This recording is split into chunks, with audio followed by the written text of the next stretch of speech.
Good morning students, class 12 subject political science. बेटा हमने revision शुरू की हुई है और हम फर्स्ट बुक का फर्स्ट चैप्टर रिवाइज कर रहे हैं, शीत युद्ध का दौर। उसके एनसीईआरटी के बेटा पिछली वीडियो में हमने क्वेश्चन नंबर 5 और 6 डिस्कस किया था। आज हम लेंगे क्वेश्चन नंबर 7 और क्वेश्चन नंबर 8 को। क्वेश्चन नंबर 7 में क्या लिखा गया है बेटा? कभी कभी कहा जाता है कि शीत युद्ध सीधे तौर पर शक्ति के लिए संघर्ष था और इसका विचारधारा से कोई संबंध नहीं था। आप क्या इस कथन से सहमत हैं? अपने उत्तर के समर्थन में एक उदाहरण देकर उत्तर लिखें। हम इस कथन से सहमत नहीं हैं। शीत युद्ध सीधे तौर पर शक्ति के लिए संघर्ष था। वस्तुतः इसका विचारधारा से गहरा संबंध था, क्योंकि इन्होंने कहा है कि सीधे सीधे शक्ति के लिए संघर्ष था और विचारधारा इसमें कोई मायने नहीं रखती थी। लेकिन क्या है, विचारधारा को लेकर ही शीत युद्ध शुरू हुआ था, तो हम इस कथन से पूरी तरह सहमत नहीं हैं।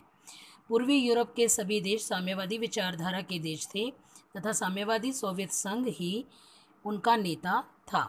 दूसरी ओर पश्चिमी देश सभी पूंजीवादी थे तथा वे संयुक्त राज्य अमेरिका के गुट में थे और उसी के नेतृत्व में कार्य करते थे। दोनों विचारधाराओं के राष्ट्रों में परस्पर संदेह तथा भय व्याप्त था। दोनों गुट सैन्यकरण तथा अंतर्राष्ट्रीय तनाव और शीत युद्ध के लिए जिम्मेदार थे। अतः 1990 में सोवियत संघ का विघटन हो गया तथा पूर्वी देशों में साम्यवादी सरकारें जो हैं साम्यवादी समाप्त हो गई थी और शीत युद्ध समाप्त हो गया। यहाँ तक कि गुट निरपेक्ष आंदोलन के औचित्य पर भी प्रश्न उठने लगे थे। नेक्स्ट हमारा आज क्वेश्चन नंबर 8 क्या है? शीत युद्ध के दौरान भारत की अमेरिका और सोवियत संघ के प्रति विदेश नीति क्या थी? क्या आप मानते हैं कि इस विदेश नीति ने भारत के हितों को आगे बढ़ाया?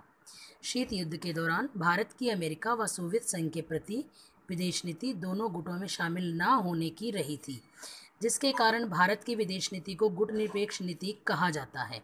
इस समय भारत की नीति न तो नकारात्मक थी और न ही निष्क्रियता की। पंडित जवाहरलाल नेहरू ने विश्व को बताया था कि गुट निरपेक्षता कोई पलायन की नीति नहीं है। इसके विपरीत भारत ने दोनों गुटों के बीच मौजूदा मतभेदों को कम करने का प्रयास किया था।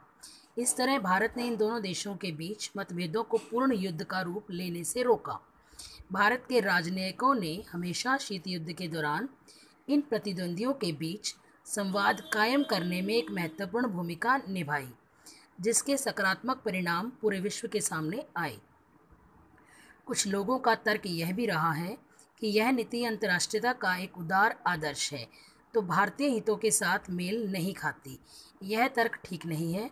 इस गुट निरपेक्ष नीति ने भारत को प्रत्यक्ष रूप से लाभान्वित किया है। भारत को हमेशा दोनों गुटों या देशों से लाभ मिलता रहा है, क्योंकि दोनों देश भारत को अपने करीब लाना चाहते थे। यदि कोई एक महाशक्ति भारत पर दबाव बनाना चाहती थी, तो दूसरी महाशक्ति भारत की सहायता के लिए तैयार थी। इसका प्रथम लाभ भारत को यह था कि दोनों में से किसी ने भी उस पर दबाव नहीं बनाया था और दोनों ही महाशक्तियां भारत के प्रति चिंतित रही हैं। भारत अपने गुट निरपेक्षता की नीति के कारण ही ऐसे अंतर्राष्ट्रीय फैसले लेने में सफल रहा जो उसके हित की पूर्ति में सहायक रहे, न कि किसी सैनिक गुट या अन्य देशों की। और इन तर्कों के आधार पर हम ये कह सकते हैं कि भारत की जो विदेश नीति है, गुट निरपेक्ष नीति, उस समय इसने भारत को काफ़ी लाभ पहुंचाया, आर्थिक भी, राजनीतिक भी और अंतर्राष्ट्रीय जगत में एक अपनी छवि बनाने में भी सहायता की है। Thank you. Have a nice day.